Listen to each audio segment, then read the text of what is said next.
What's going on, YouTube? This is your boy AshTheMan. Thank you so much for joining in. So we're going to be talking about the Rising of the Shield Hero, episode 20.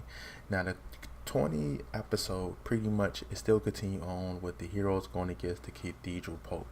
Now, of course, with the Pope, like corruption, he's pretty much is trying to kill off the heroes, kill the Queen and King off so he can restructure the government and the nation the way that he sees fit, using God, not using God, but using God as his reason and bound to doing so. Now he got this artificial weapon that uses each of the heroes' skills, power, and advanced skills that was lost, but the cathedral still had ties with it. Now this now the action in here is still good. And what I mean the action is still good is like the action ain't just like drying out or anything like that. It definitely is a continuation off, but it gives more like interaction between the heroes. Like now they on common grounds. They got a better understanding of the situation and the corruption that's been going on. So now maybe they can have like a fresh start in their relationship.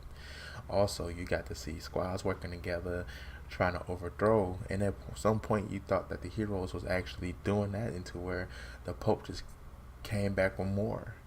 Now, Nufumi ended up tapping more into the curse shield. Like a new skill popped up, and he pretty much almost got corrupted again. And it's coming even stronger, just as the Queen of Felorios told him. Like the more you use it, the more it's like a double-edged sword.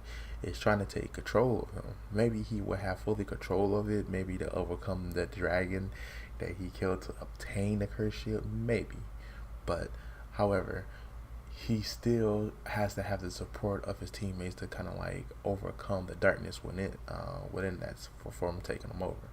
And once he does, he hatched a plan to make them all work together, in which the plan looked like it was doing good until the Pope ended up, making some illusion type of arrow, like kind of like plan together to where it's like they seen illusions of him all over the wall, and some of the arrows that was being fired wasn't actually real, but the ones that was definitely, knocking them down all across the board. It looked like all hope was lost until the Queen came in and kind of like intervened to where it allowed Mifumi to cast a curse skill, to where this chain dragon came and devoured the Pope at the cost of him using almost all his blood in his body, which was insane. I didn't see that one come. I thought he was just gonna summon some type of fire dragon and burn his ass alive. Before that chain dragon to come out and smash him from within was crazy. I was like, yo, that was my highlight of the whole episode.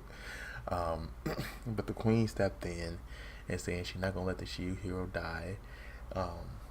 And I'm not sure like how Nufu may feel about the Queen, knowing that his relationship with the King is definitely something that is questionable. So I definitely want to make sure we keep that intact about it, because we technically really don't know how their relationship is going to pair out going forward. Seeing how him and Melty's relationship kind of like, was kind of like a hit and miss thing at first, but now they kind of like on the same page.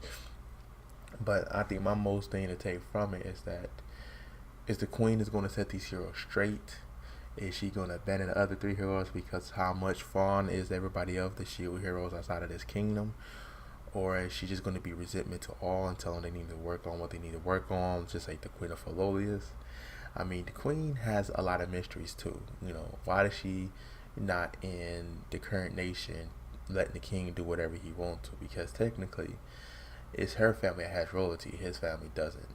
And she chose Melty to be the next queen versus her older sister because of the way Melty carries herself, knowledgeable, the maturity that goes with it.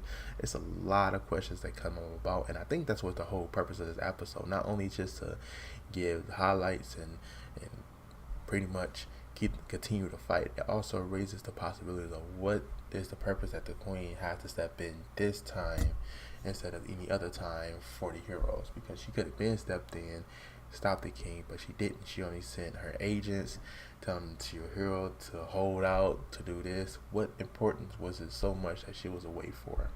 We gonna see. But I just want to thank you guys again for definitely tuning in.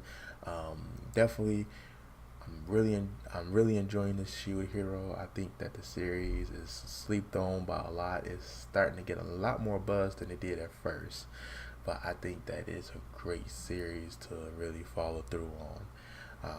I just want you guys to definitely take a chance. If you haven't already, look it over. Watch each episode. Subscribe, like, and leave a comment on the video. Definitely appreciate it. AshTheMan out. Peace.